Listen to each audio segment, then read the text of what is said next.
බුදුරජාණන් වහන්සේගේ කාලේ කෙල්ලෙකුයි කොල්ලෙකුයි යාළු වුණා විවාහ වෙන්න. විවාහ වෙන්න යාළු වෙන මුල් කාලේදී අපි ඕනම දුකක් විඳගෙන ඉමු කිව්වට විවාහ වුණාට පස්සේ ප්‍රශ්නේද්දී පෞල් ජීවිත දෙදරලා යනවා.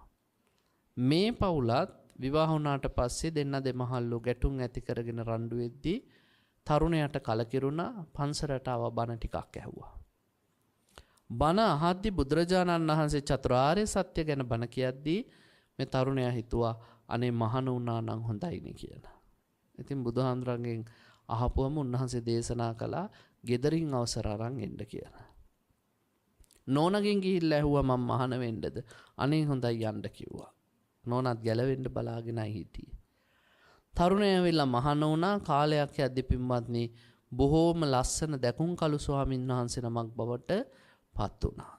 ඉතින් බුද්ධ ශාසනයේ ඉන්න ස්වාමීන් වහන්සේලා ගැන කොසෝ රජුරු කිව්වේ හිමයි හට්ට පහට්ටා උදක් උදග්ගා අබිරත රූපා ජීනිතින්ද්‍රිය තුටු පහටුයි මසින් ඇසුණු පිරිපුන් ශරීර රංකඳන් වගේ බබලන උත්තමයෝ දැක්කත් ආසයි පිනාගේ ඉන්ද්‍රියන් නැතුවයි ඉන්නේ. මෙන්න මේ ස්වාමීන් වහන්සේව කාලයකට පස්සේ අර බිරිඳ දැක්කා.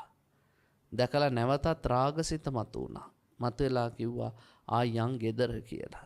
ස්වාමීන් වහන්සේටත් ඒ වෙනකොට ගෙදර යන්න හිතිලා තිබ්බේ. උන්වහන්සේ කිව්වා හොඳයි එහෙනම් බුදුහාඳුරන්ගෙන් අහලම යන්.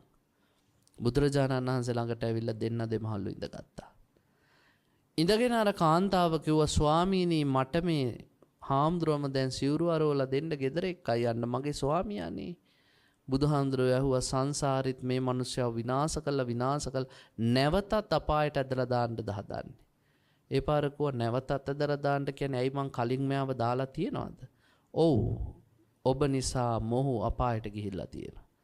මට ඒ කතාව කියලා දෙන්න බුදුහාමුදුරනේ. බුදුරජාණන් වහන්සේ කිව්වා හොඳයි එහෙනම් අහගෙන ඉන්න. ඔන්න බලන්නකො මේ වෙච්ච දේවල්. සංසාරේ පෙර භවයක මේ දෙන්නා ස්වාමියා බිරිඳ වෙලා ඉපදුණා. බිරිඳ කියනවලු දවසක් රාත්‍රියේ අද සංගීතයක් තියෙනවා රැයට බලන්න යන්න. සැනකෙලියා. මං හරියාසයි ඔයත් එක්ක යන්න කොහොමද රතු පාට වස්ත්‍රයක් ඇඳලා කුසුම්බ මල් මාලයක් බෙල්ලේ දාගෙන ඔයාගේ අතින් අල්ලගෙන ඔයාට තුරුල් වෙලා යන්න තියෙනවා නම් හොඳයි. ස්වාමියා කියනවා අනේ හොඳයි ඉතින් යන් මම රතු පාට වස්ත්‍රයක් අරන් දෙන්නම් ඔයා මගේ අතින් අල්ලගෙන තුරුල් වෙලා යන්. ඒ පාර අර බිරිඳ අහනවා එතකොට කුසුම්බ මල් වලින් කරපු මාලේ ඒක නම් බෑ. ඇයි බැරි? කුසුම්බ මල් තියෙන්නේ රජුරුවන්ගේ උද්‍යානයේ විතරයි. ඕවා ගන්න ගියොත් මට මැරුම් කණ්ඩායි වෙන්නේ. මේ පාර කියනවා මට එහෙනම් වැඩක් නැහැ. කුසුම්බ මල් මාල නැත්තම් මං එන්නේ නැහැ.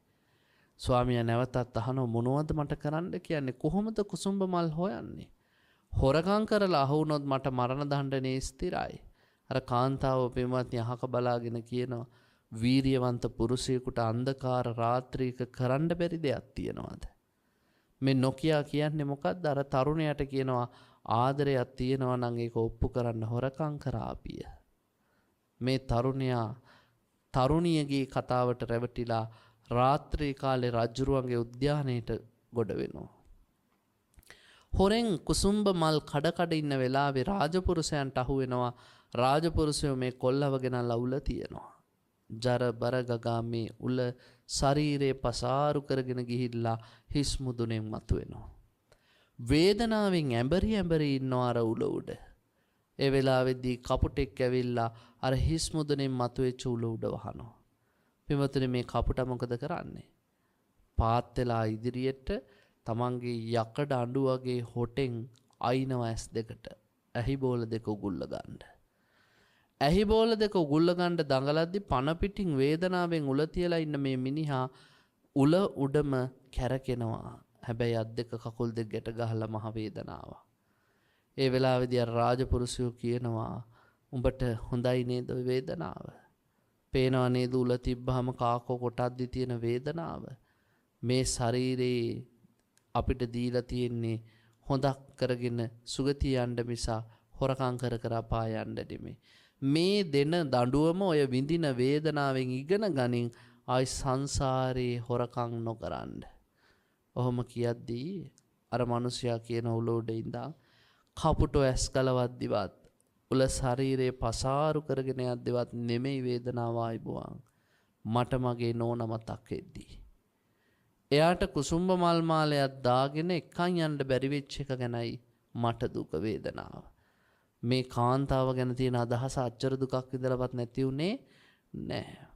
ඒ පාර පින්වත්නි අර උල උඩ මැරෙන කම්ම රාගසිතින් කාන්තාව ගැන හිත හිතම මැරිලා ගියා. මැරිලා ගිහිල්ලා ඉපදුනා අපායේ අවීචියේ. පැහිලා දුක් විඳලා කාලයකට පස්සේ මිනිස්සෙක් වෙලා ඉපදිලා ඊටත් කාලයකට පස්සේ බුද්ධ ශාසනය පැවිදි වුණා. දැන් නැවතත් මොහුව දාන්න හදන්නේ අපායටද කියලා ඇහුවා. අර ස්වාමීන් වහන්සේ අත් දෙක නලල තියලා කිව්වා ස්වාමීනි මම නම් සිවුරු අරින්නේ ශාසන බ්‍රහ්මචර්යාවම රකින්නවා කියලා.